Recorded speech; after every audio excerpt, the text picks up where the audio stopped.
honorable Daesh, honorable délégué,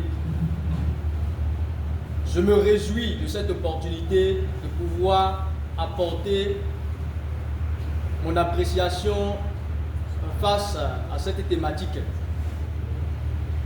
Le Conseil de sécurité joue un rôle important dans le maintien de la paix mondiale. Mais son fonctionnement est aujourd'hui souvent critiqué. Entre règles dépassées, blocages fréquents et attentes grandissantes des civils, une question centrale apparaît. Cette institution doit-elle être réformée ou répondre aux défis actuels? L'obsolescence du Conseil de sécurité désigne le fait que sa structure et ses règles créées en 1945 ne correspondent plus vraiment au monde d'aujourd'hui.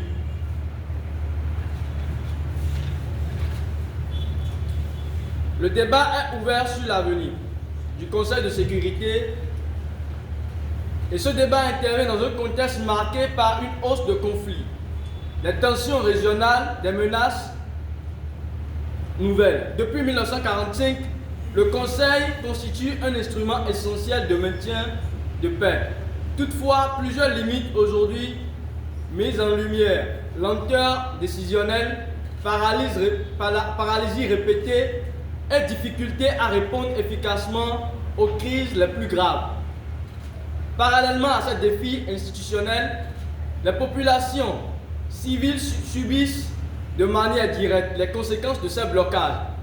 Dans de nombreuses régions du monde, la sécurité, l'accès à l'aide humanitaire, la protection des droits fondamentaux et la stabilité sociale dépendent de la capacité du Conseil à agir rapidement avec cohérence. Les attentes des civils envers les Nations Unies sont croissantes et constituent désormais un indicateur décisif de légitimité. Dans ce contexte, une réforme du Conseil apparaît indispensable.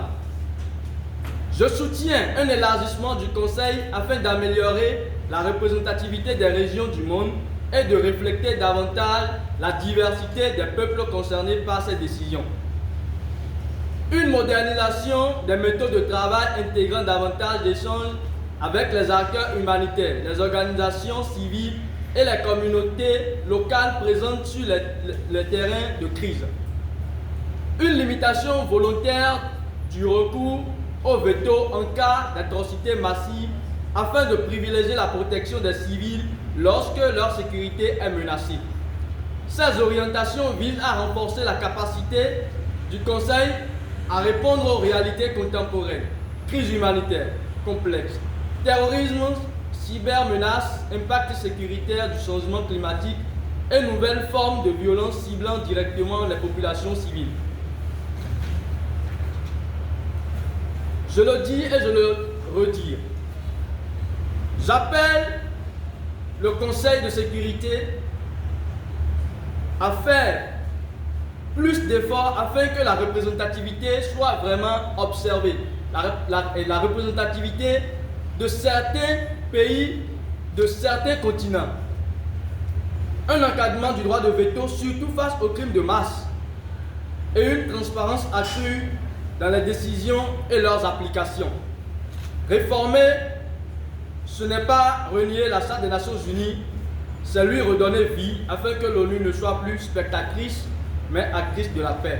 Honorable Daesh, honorable délégué, je vous remercie.